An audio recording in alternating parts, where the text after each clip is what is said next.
ఈ కార్తీక మాస శుభాకాంక్షలు. అందరికీ ఆయురారోగ్య ఐశ్వర్యాలతో శివకార్యాలు చేయాలని, శివానుగ్రహం పొందాలని మనస్ఫూర్తిగా కోరుకుంటూ, జ్వాలాతోరణం యొక్క పవిత్రత, జ్వాలాతోరణం యొక్క విశిష్టత గురించి ఈరోజు తెలుసుకుందాం. జ్వాలాతోరణం యొక్క విశిష్టత.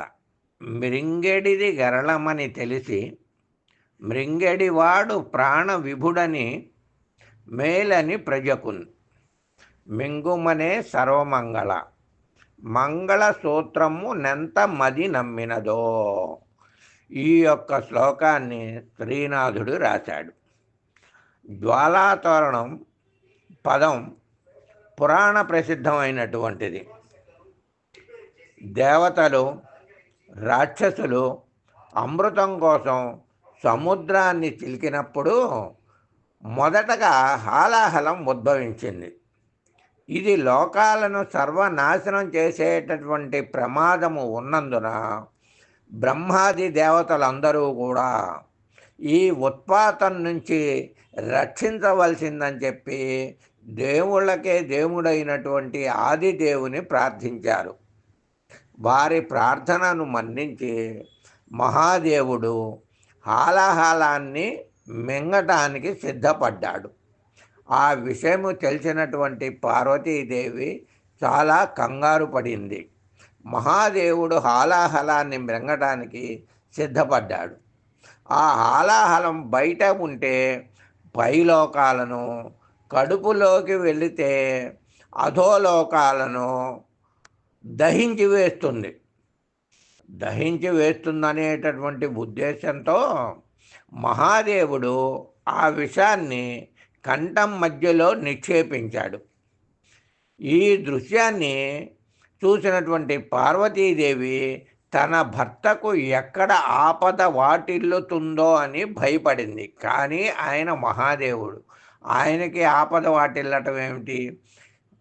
అయినా భార్యగా ఆయనకి ప్రమాదం వాటిల్లుతుందేమోనని భయపడి శివునికి ప్రమాద నివారణ కోసం ప్రతి సంవత్సరము కూడా అగ్నిజ్వాల కింద నుంచి తన భర్తతో సహా దూరి వెడతాను అని మొక్కుకున్నది పార్వతీదేవి. ఆ సమయంలో ఆమె కూడా మహాశక్తి అయినా కానీ ఆమె కూడా ఆ సందర్భంలో మొక్కుకున్నది.